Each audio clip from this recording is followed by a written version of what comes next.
So, welcome everybody to Poverty or Prosperity, Prosperity or Poverty. It's a choice. My name is Katarina Hanssens Carlsson, and I'm the CEO of Destiny International 11, finding your brilliance, your brilliant blueprint so you can prosper. And with me today is Oscar Nygren, as usual. So, Oscar, would you like to introduce yourself? Yeah, sure. I'll do that. So my name is Oscar. I am an emotional fitness coach. I have a website called realitydecoding.com and Facebook group is called Live Your Purpose. Basically, I do help people to thrive by, first of all, understanding their emotions, understanding their mindset, and shifting it into what really benefits them. And so I think this session alone is really much about that, because it's about making people aware of that we're living in a world that actually is abundant and not poor. So I'm looking forward to this session. Wonderful. So we have an intention for you today, and my intention for you is that you consciously choose prosperity, because that's a fact. Our world is prosperous, you're prosperous, and we're going to prove it to you. So, what's your intention for today, Oscar? Hmm. Yeah, my intention today is to uproot that old mindset of lack and showing all the parts that is causing that to be so firm inside of us, and perhaps also for people to get a taste of how it would be if they thought differently. Beautiful, beautiful. So, which is true, prosperity or poverty? I mean, the church, many religions took a vow of poverty. Well, that's okay. That's their truth. But it's not my truth. And for me, it's not a universal truth. Because if you look around you, we have forests, we have mountains, we have minerals, we have gold, we have so much. In fact, even monetarily, if we divide the world's wealth between 8 billion people, everybody would have $1 million, which is, it's not, it's not bad. A lot of people would say, oh my God, I'll be rich for the rest of my life. But if we did, that's how prosperous we are. So we live in a resourceful world. We are resourceful. So either you have a poverty consciousness, which is going to get you to be very, very limited so that you'll be on survival, struggle, all these S words, struggle, survival, sacrifice, all that. And it's a suffering game. So for me, I wouldn't choose poverty ever. I would choose prosperity. What do you say, Oscar? Wow, I mean, honestly, from my now experiences, is that poverty is in our mind, and whatever information we choose to allow into our minds on a daily basis, on a habitual basis, is what constitutes the reality that we're living in and what we're saying to ourselves. And when we're saying certain things to ourselves, our reality literally molds itself into that creation. So it is about, for us, first of all, questioning, wait a minute, now I see that, but is that true? You know, uh, something that you see on the news, for example, you can see poverty, but you might not even see that the news is very biased to showing what is bad. But there's so much that is good. But since we're very old being and we were conditioned into, let's say, being negatively biased because it caused us to survive more, we didn't get eaten up on Serengeti or in Africa or in Asia, by tigers or lions or whatever, then because we looked out for each other, then that negativity bias became so much easier for people to connect to rather than looking at the positive side. So again, the mind is whatever you're having in your mind is what will show itself outside of you. And that's how you will reason whether or not you are prosperous or you are in a state of lack. Exactly. So what we think about, how we think creates our reality. So yeah, what is wealth? And where does our wealth come from? Well, it's goods and services, you can say, but where does that come from? From our ideas, from our brilliance. I've been working for 20 years on people's inner brilliance to start their entrepreneurial blueprint for their company. So they start knowing who they are, what they're up to, and where they're going. And every single one of my clients has brilliance, absolutely brilliance. Now, has that brilliance been dumbed down in schools? Yes. There was a NASA test to test 1,000 children, and Dr. George Land proved that children up to the age of 6 are operating from 98% creative genius, but by the time they're teenagers, it's down to 12%. So our schools are not doing us a good service. So, does your brilliance disappear? It appears to disappear, but it doesn't. It's always there. Our brilliance is within us. Our purpose is within us. Our driving force is within us, and it's there. We just have to dig deep and find it. So, what do you say about that, Oscar? Do we have brilliance? absolutely. Absolutely. And what also came to my mind was that we have this school system, and because it's graded and you're supposed to perform on a basis of what someone else is choosing, especially when it comes to forming it, it's like, oh, you're gonna fit in to society, you're gonna be a cog in a machine. Obviously we need to have certain things in place, but the the honoring of a person's individuality is lacking in our school system.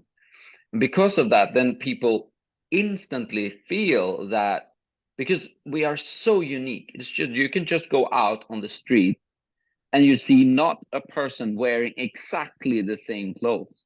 None. Everyone has different. It's amazing. We're 8 billion people and no one has the same clothes. I'm flabbergasted by that. But perhaps they are. It's like, oh, someone exactly across the planet, but I've yet to see it. I've yet to see it. There might be shoelace that is different, but it's still the difference. And that's what I want to talk about. The honoring of who we are as a person, because we get compared through our school system against some form of ideal way of being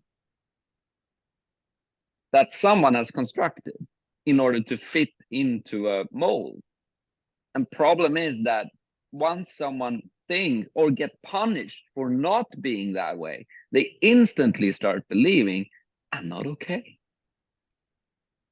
I'm not enough. And as you're not enough, then you're also saying to yourself, lacking, I'm lacking something. And because I'm lacking it, the world is lacking. My world is lacking.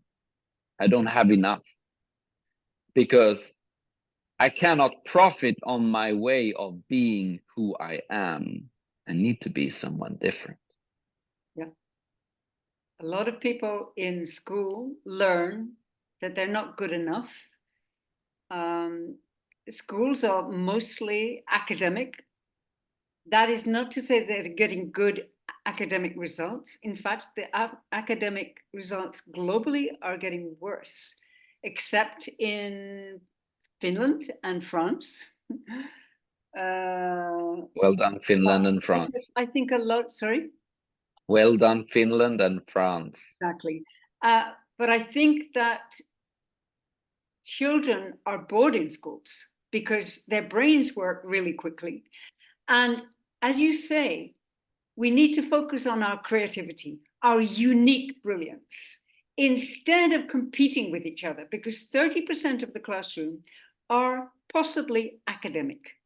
What about the other 70%? Excuse me? We're not good enough? No, we're highly creative. If you look at some of the greatest entrepreneurs in the world, they didn't like school, or they left school, or they left university, or you left college because they had an idea and they were creative and they didn't fit in school. Well, why should we fit in school? Shouldn't a school fit us in our creativity and in our brilliance? So back to prosperity. Prosperity starts with your brilliance, with your self-love, with your uniqueness. Poverty, for me, is a lie. You can believe a lie if you want to. It's not right, it's not wrong, but does it work for you? I also want to paint a little bit of a picture so people can get a perspective on how could the world be. So imagine that we have these wonderful youthful people who are from 0 to 6 years old. They're endlessly creative. And then in their teens, it's just 12% of their creative spark left. Now let's say that we could have kept this endless creativity.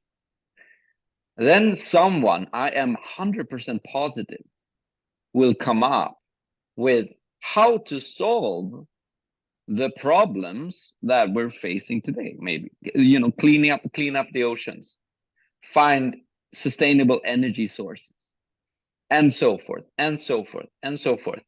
And just for someone to actually understand, maybe people didn't know it, but at 1912, there actually were electric cars. Already at 1912.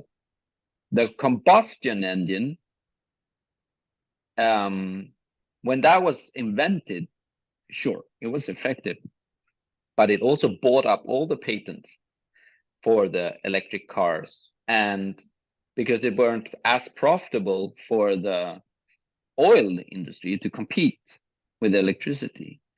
So just so we know that there's so much possibility of finding creativity on and creating a completely different society, completely different way of being, completely different way of sustainability in this world that actually show complete and utter prosperity.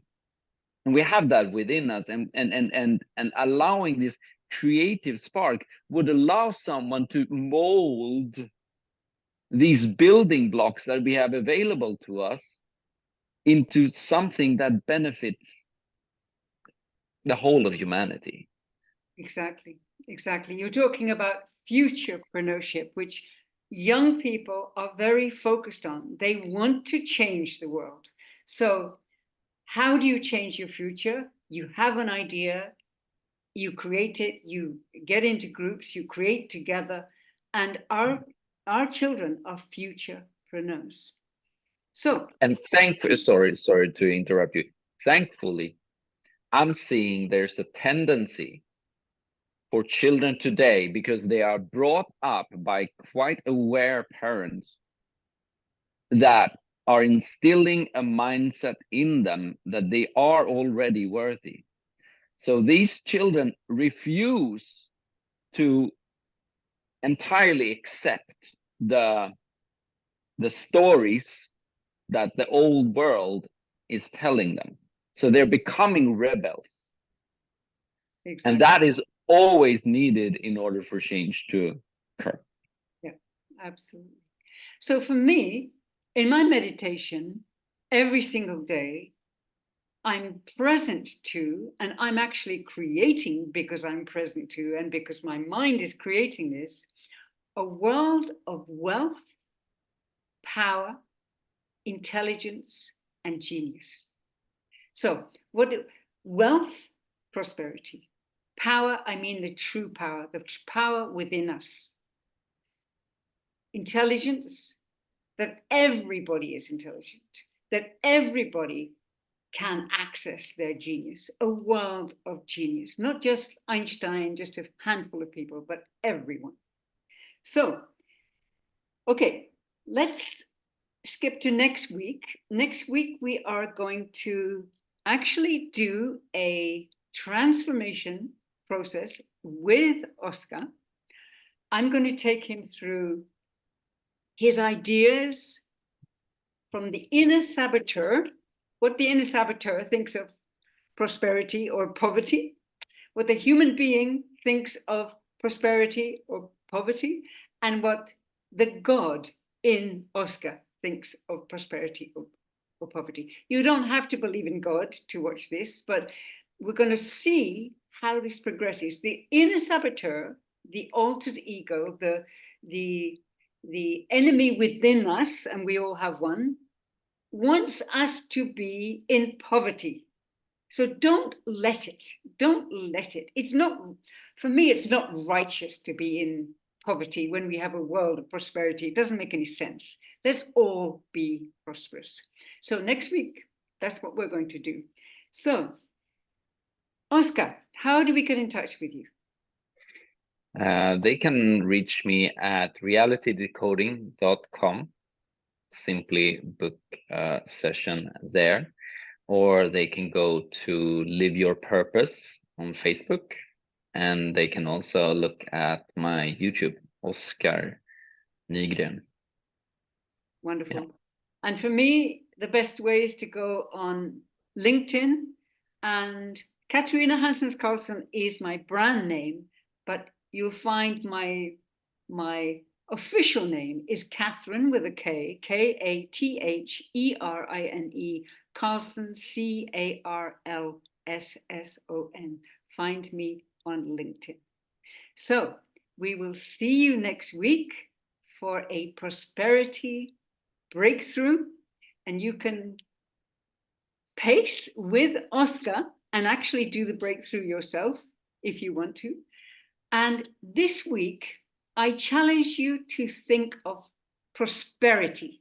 Every time you think of poverty, or I don't have enough, prosperity, prosperity, prosperity, because you are a prosperous being. Yeah, and a final reminder or note to that is also, if you're noticing as you're saying these things to yourself, and by the way, saying an affirmation is always good to say in an I am kind of statement. I am prosperous. I have the money I need, and so forth. If you see that resistance is coming up in the way, you can also write down what are the ideas that are in conflict with that. Because then you start seeing, oh, that's your inner saboteur. It's not you, it's your inner saboteur. but we're going to go deeper into that next week. Wonderful. Thank you so much. And also, what you can do is write a list of gratitude. I've written, I think it was 300 things or people I am grateful for, and it shifted a lot in my life. So we will see you next week. Have a prosperous week. Wonderful. Yes.